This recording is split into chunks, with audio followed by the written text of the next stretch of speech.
Welcome to An American Accent. Today we're looking at a couple of troublesome words. They're homophones. They sound the same, but they're not homographs. They're not written the same way.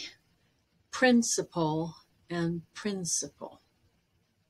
If you want to know why they actually sound the same, I will put videos in the description below that you can link to that explain why unstressed vowels often are just a or called a schwa.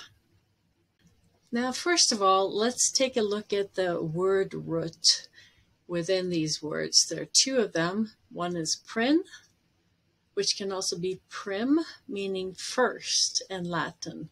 Many of our longer, more abstract or scientific words come from either Latin or Greek.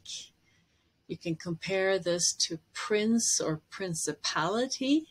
That's like a small kingdom led by a prince, like Monaco, for example.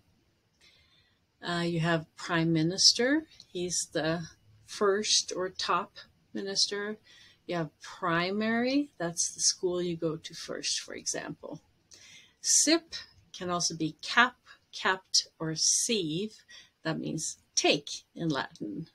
You can compare this with recipient or receive. Participate means to take part in something.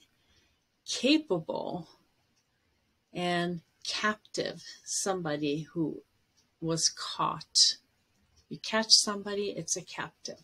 Now let's look at the meanings of these two words. Principle with an I, P-L-E. It means the value you have to guide yourself or a rule that you follow.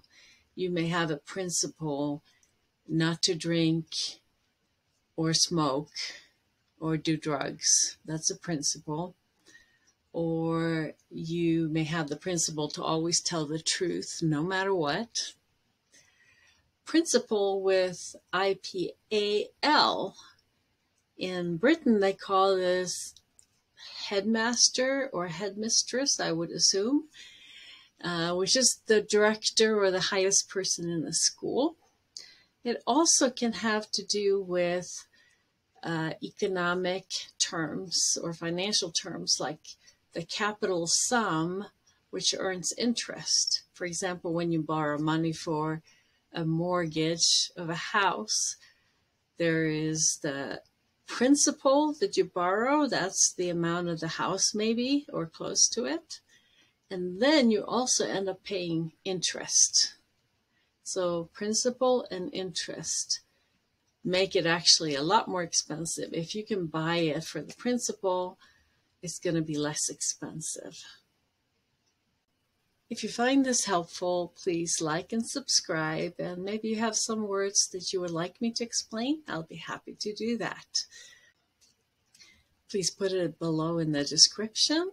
Thank you for watching, and see you next time.